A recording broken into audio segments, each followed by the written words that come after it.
TV11 के उर्दू खबरनामे में आप तमाम का इस्तकबाल है।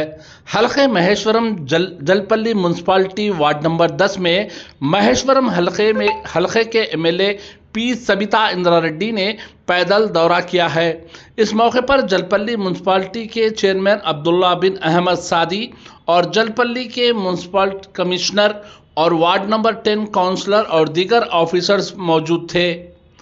आइए देखते हैं हमारे नुमाइंदे शेख जावेद की एक खास रिपोर्ट। नाजरीन, जो लोग हमारे इस TV11 चैनल को यूट्यूब पर सब्सक्राइब नहीं किए हैं, फौरी यूट्यूब पर सब्सक्राइब करिए, लाइक करिए, कमेंट करिए, शेयर करना ना भूलिए। ट्विटर, फेसबुक और इंस्टाग्राम पेज को फॉलो करिए।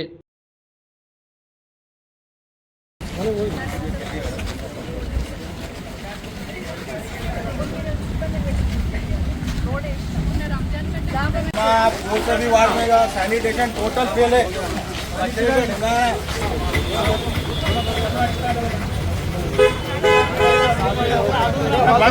बस वाले बोले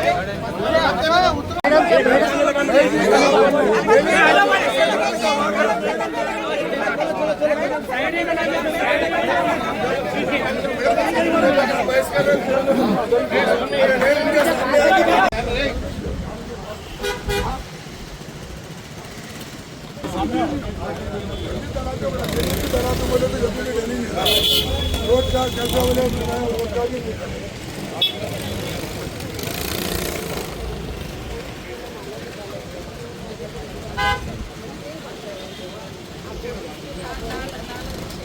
अरे माँ खोबले निकाले ऑलरेडी पाइप आ रहे थे। ये पाइप में आगे चलिए।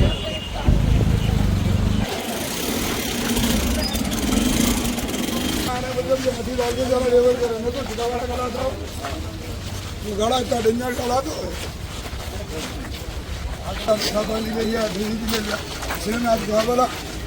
అందరికీ నమస్కారం। జల్పల్లిలో వార్డ్ నెంబర్ 10 ఒకసారి చూద్దామని రావడం జరిగింది.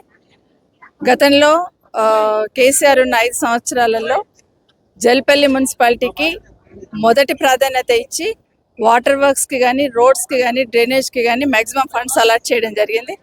వాటర్కి సంబంధించి డ్రింకింగ్ వాటర్ గురించి ప్రతి బస్తీ, ప్రతి గల్లీ, ప్రతి ఇంటికి కనెక్షన్ ఇవ్వాలనేది.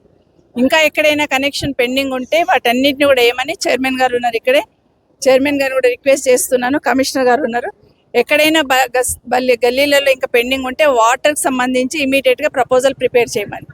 రెండవది, చాలా వర్క్స్ కంప్లీట్ అయినాయి, ఇంకా కొన్ని వర్క్స్ పెండింగ్ ఉన్నాయి.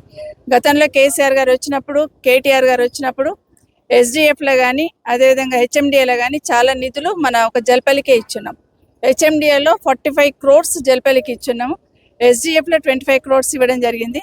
కానీ ఈ ప్రభుత్వం వచ్చిన తర్వాత, కాంగ్రెస్ ప్రభుత్వం వచ్చిన తర్వాత ఏవైతే నాట్ స్టార్టెడ్ వర్క్స్ అని ఉన్నాయో, ఆన్ గోయింగ్ వర్క్స్ ఉన్నాయో వాటన్నిటిని కూడా ఆపేయడం జరిగింది. నా రిక్వెస్ట్ ఏంటంటే ప్రభుత్వానికి, ఇక్కడ ఉన్న వాళ్ళందరూ పేదవాళ్ళే, వాళ్ళకి కావాల్సిన డ్రైనేజ్ సిస్టమ్ ఇక్కడ చాలా అవసరం ఉంది, రోడ్స్ అవసరం ఉన్నాయి. వీటన్నింటిని పూర్తి చేయాలంటే ఇప్పుడున్న నిధులతో పాటు ఇంచుమించు ఒక 100 కోట్లు ఉంటాయి అనుకుంటే ఇప్పుడు క్యాన్సిల్ అయినాయి. వాటితో పాటు ఇంకా అడిషనల్ అమౌంట్ ఇవ్వాలి ఈ ప్రభుత్వానికి. ఎందుకంటే ప్రజాపాలన అన్నారు, ప్రజాపాలన అన్నప్పుడు ఇంక ఎక్కువ ఇవ్వాలి కానీ తగ్గించొద్దు. ఇప్పటికైనా ఈ రాష్ట్ర ప్రభుత్వాన్ని, ముఖ్యమంత్రి గారిని ఒకటి విజ్ఞప్తి చేస్తున్నా, ఎక్కడైతే నిధులు ఆపేశారో వాటన్నిటిని కూడా ఇమీడియట్గా రిలీజ్ చేయండి. కావాలంటే ఇంకెక్కువ నిధులు ఇవ్వండి. ఎక్కువ నిధులు ఇచ్చి కేసీఆర్ కన్నా మేము బాగా పనిచేసినామనే మాట తెచ్చుకోండి, కానీ ఉన్న నిధులను క్యాన్సిల్ చేయొద్దని ప్రభుత్వానికి మరొకసారి విజ్ఞప్తి చేస్తున్నా. ఇప్పుడు ఏవైతే చూసానో బస్తీలలో డ్రైనేజ్ అవన్నీ కూడా మ్యాక్సిమం ఈ ప్రభుత్వం మీద ఒత్తిడి తీసుకొస్తాం.